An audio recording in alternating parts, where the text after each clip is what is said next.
네, 권성동 국민의힘 원내대표 연결되어 있습니다. 대표님 안녕하세요. 예, 안녕하세요. 권성동입니다. 네, 이제 방금 의원총회가 끝이 났습니다. 직무대행 체제로 이제 추인을 받으신 거죠? 당 대표로서 이제 6개월간 역할을 하게 되는 거죠, 이제? 예, 일단 지난 금요일 날 당원 당규위에서 당 대표 직무대행 체제로 전환은 됐습니다만은 의원들의 총의를 모으기 위해서 오늘 의원총회를 개최했습니다. 거기서 추인을 받았습니다. 그래서 앞으로 얼마가 될지 모르지만은 당 대표 직무대행 겸 원내대표로서 당 운영을 책임지게 되었습니다. 이준석 대표가 이 결정을 받아들일 걸로 보십니까? 이준석 대표도 우리 당의 대표를 역임한 청년 정치인이고 또 당의 상황이 위중함을 잘 알고 있기 때문에 네. 이런 당의 결정에 대해서 수용해 줬으면 하는 바람을 갖고 있습니다. 그러면 지금 결정대로라면 이준석 대표는 6개월 뒤에는 다시 복귀를 하는 거죠?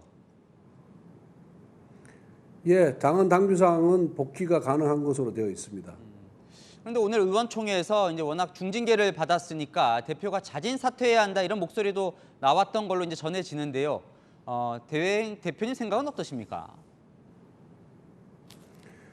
글쎄 오늘 자리는 당 대표의 당원권 정지에 따른 지도 체제를 어떻게 갖고 가느냐의 문제에 대해서 논의를 한 그런 자리였던 만큼 그 부분에 대해서 집중적으로 논의가 됐고요.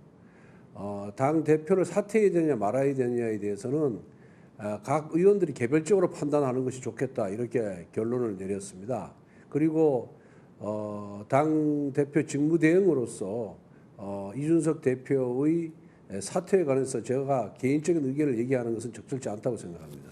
어떻게 당내에 그런 목소리가 뭐 크다 이렇게 보고 있지는 않으신가요? 글쎄 뭐 몇 분이 나와서 그런 말씀을 하시긴 하셨는데 대체적인 분위기는 지도체제 문제를 조속히 매듭짓고 민생 챙기기와 경제 회복에 우리 당력을 집중해야 된다는 의견들이 많았습니다. 앞서서 이제 뭐 얼마가 될지 모르지만 이런 표현을 쓰시던데 만약에 이준석 대표가 뭐 경찰 조사를 통해서 기소라도 된다면 그렇게 되면 또 거리 상태로 이 조기 전당대회나 비대위로 갈 수도 있는 겁니까? 어떻습니까? 글쎄 뭐 가정을 전제로 해서 얘기하는 건 적절치 않습니다만은 네. 경찰 수사 결과가 앞으로 지도체제를 결정하는데 중요한 기준이 될 것이라는 점은 말씀드릴 수가 있습니다. 이 대표가 주말 내내 지금 아무 말이 없습니다. 혹시 오늘 아침 뭐 최고위원회의에 나오지 않겠다 이런 연락이라도 받으신 게 있으십니까 혹시? 아마 특별한 연락은 받은 것은 없고 아마 뭐 이 대표도 본인의 진로와 또 당의 그런 명우를 위해서 당의 앞날을 위해서 심사숙고하지 않을까 이렇게 생각을 하고 있습니다. 어떻게 이야기를 좀 나눠봐야 하지 않을까요? 혹시라도 뭐 가처분 신청을 내거나 해서 수용할 수 없다 이렇게 나올 수도 있잖아요. 뭐 이제 오늘 의원총회에서도 여러 의원님들이 당 대표와 대화가 필요하다. 네. 그것을 원내대표인 제가 책임지고 해라라는 그런 요청들이 많이 있었습니다. 좀 더 많은 의원들과 논의를 하고 접촉 여부를 결정하도록 그렇게 하겠습니다. 네, 일각에서는 이제 이준석 대표가 대선 앞두고 2030 뭐 호남 이런 약한 고리를 메우는 데 상당히 역할을 했다는 평이 있는데 이 도로 자유한국당 되는 것 아니냐 이런 우려도 나오던데요. 그렇지는 않고요. 우리가 이준석 대표가 우리 당에 불러일으키는 새바람에 대해서는 대부분의 의원들이 동의를 하고 당원들이 동의를 하고 있습니다. 그래서 이준석 대표가 우리 당에 끼친 그런 긍정적인 부분에 있어서는 계속해서 계승해서 발전시킬 그런 계획을 갖고 있습니다. 그럼 이준석 대표가 띄워놓은 혁신이 있지 않습니까? 이건 좀 어떻게 하실 계획이세요? 그대로 예. 진행을 할지요? 혁신위는 최고위원의 의결을 거쳐서 구성된 TF거든요. 네. 그리고 당의 자기 혁신, 자기 개혁은 끊임없이 지속돼야 한다고 생각하기 때문에 그런 최고위원회의 결정사항을 제가 권한대행이 됐다고 해서 그걸 뒤집을 이유는 전혀 없다 이렇게 생각을 하고 있습니다. 예전에 뭐 장제원 의원이 이렇게 의원 모임 민들레 모임 하실 때 좀 이제 못하게 하신 측면도 좀 있었는데 주말에 또 대규모 지지 모임을 했습니다. 이 시기에 좀 적절하다고 보십니까? 코로나가 조금 완화된 이후에 지구당 차원에서 이미 오래전에 결정된 사항이고 네. 무슨 이준석 대표의 징계와는 저는 무관한 사항입니다. 그래서 거기에 특별한 정치적 의미를 부여할 필요는 없다 이렇게 생각합니다. 그러게요. 근데 또 아니라고 하시지만 이 밖에서는 정권 초부터 여당이 권력 다툼만 하는 거 아니냐 이런 비판도 나오는데 전혀 아닙니까? 저희들이 뭐 권력 다툼 한 것이 없거든요. 다만 이준석 대표가 당원권 정지를 받음으로 인해서 지도 체제를 어떻게 가는 것이 좋겠느냐에 대한 의원들의 그런 충정에서 여러 의견이 나왔을 뿐이지 그것을 건전한 뭐 대화라든지 토론이라고 보는 것이 저는 좋다 이렇게 생각을 하고 있습니다. 그것을 권력 다툼, 권력 투쟁으로 비하해서 보는 것은 적절치가 않습니다. 그렇기 때문에 오늘 의총도 빠른 시간 내에 지도체제 정비를 이끌어낸 것입니다. 또 그렇게 보이는 이제 측면 중에 하나가 또 이제 이준석 대표와 뭐 안철수 의원이 맞섰던 국민의당 뭐 최고위원 2명 이런 건 좀 어떻게 하실 계획이세요? 그거는 뭐 이준석 대표 있을 때도 제가 이준석 대표에게도 얘기했지만은 네. 당과 당이 합당하면서 내세운 조건이고 약속이다. 그래서 그 약속은 지켜야 된다는 말씀을 제가 이준석 대표에게도 분명히 했거든요. 네. 저는 그렇기 때문에 약속은 아무리 사소한 것이라도 지켜야 된다는 차원에서 최고위원 2명을 임명하는 것이 맞다라고 보고 있습니다. 그러면 이제 권한대행이 되셨으니까 임명을 하실 계획이신가요? 예, 우선 최고위원들하고 논의를 해서 빠른 시간 내에 결정을 하도록 하겠습니다. 혹시 뭐 대통령과 이 당 문제로 좀 통화를 하신 적은 없으십니까 최근에? 뭐 특별한 통화를 하신 건 없고 뭐 대통령께서도 언론에 나와 있는 것처럼 많은 걱정을 하고 계시고 또 당무에 관한 부분이기 때문에 네. 뭐 특별한 이런 지시나 이런 사항은 없었습니다.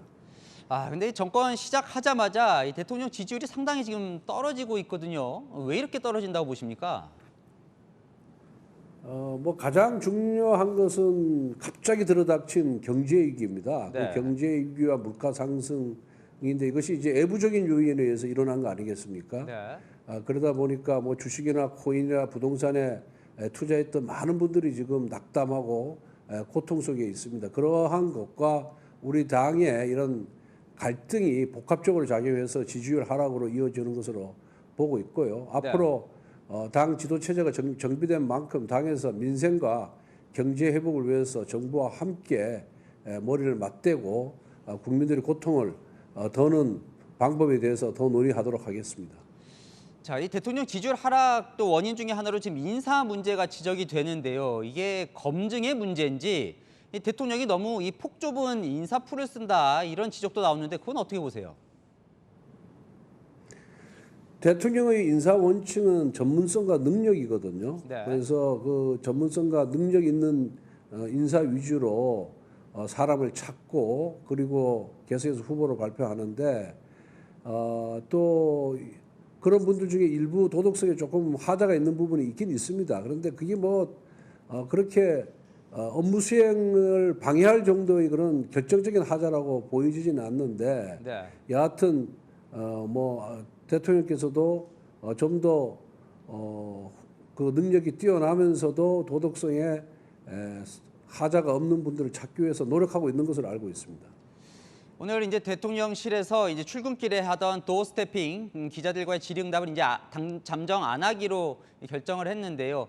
뭐 최근 대통령 발언 좀 논란도 있었는데 이 도어 스태핑은 어떠세요? 계속 좀 하는 게 좋다고 보십니까? 아니면 좀 당분간 좀 안 하는 게 좋다고 보십니까? 아니 대통령께서는 도어 스태핑은 국민과의 소통 창구라고 여기고 계시고 네. 계속해서 하시겠다는 의지가 굉장히 강한 것으로 저는 들었습니다. 대통령께서도 직접 그렇게 저한테 말씀하셨고요. 그런데 지금은 그 소위 대통령실 기자실에 코로나에 감염된 기자들이 10명 넘게 지금 속출을 하고 있어서 네. 경호처에서 지금 상황에서 도어 스태핑을 하는 것이 대통령의 감염 우려 등을 들어서 반대한 걸로 알고 있습니다. 그러면 계속 이제 소통하는 창구로서 그걸 유지하는 게 좋다고 보시네요, 원내대표님도. 예, 아마 대통령께서도 이런 상황이 해소가 되면은 도어 스태핑을 통해서 국민과의 소통을 계속해서 하시리라고 보고 있습니다. 자, 이제 역할이 더 커지셨어요. 지금 사실 대통령뿐만 아니라 여당 이제 지지율도 같이 좀 하락하고 있는 건데 어떻게 수습하고 어떻게 만회하실 계획이십니까? 결국은 국민들이 민생의 어려움을 해소하고 경제를 회복시키는 것이 당 지지율 회복에 저는 급선무다 이렇게 보고 있습니다. 이제 당내 갈등 상황이 어느 정도 해소된 만큼 조속한 원 구성을 통해서 민생을 챙기는 그런 모습, 또 국민을 낮고 겸손한 자세로 받드는 모습을 꾸준하게 보여주면 언젠가는 지지율이 회복될 것이다, 반등될 것이다 이렇게 보고 있습니다. 마지막으로 이 정권 교체가 됐는데 이거 시작하자마자 너무 힘을 못 쓴다. 예? 민생 지지율만 계속 하락하고 있다 이런 걱정하는 분들도 많이 계시던데 시청자분들께 한 말씀 하시죠. 네, 이게 이제 구조적인 한계가 있습니다. 행정 권력, 대통령 권력은 바꿨지만은 의회 권력은 여전히 민주당이 절대 다수를 차지하고 있고요. 그리고 지금 취임한 지 2달밖에 안 됐습니다. 각종 무슨 언론 환경이라든가 각종 환경이 하루아침에 바뀔 수가 없는 것이거든요. 그리고 대선 지선을 연이어 이제 치르면서 우리 당과 민주당 간의 그런 대결 국면이 해소되지 않았기 때문에 지지율 하락으로 이어지는 것을 보고 있습니다. 여하튼 국민의 뜻이 어디 있는지 좀 더 찾아서 낮고 겸손한 자세로 계속해서 이렇게 당을 운영하고 그다음에 새로운 정책을 개발해서 정말 힘들고 어려운 분들을 위한 민생정당으로 거듭나도록 최선을 다하겠습니다. 네, 오늘 말씀 여기까지 듣겠습니다. 나와주셔서 감사합니다. 네, 예, 감사합니다. 네, 지금까지 국민의힘 권성동 원내대표였습니다.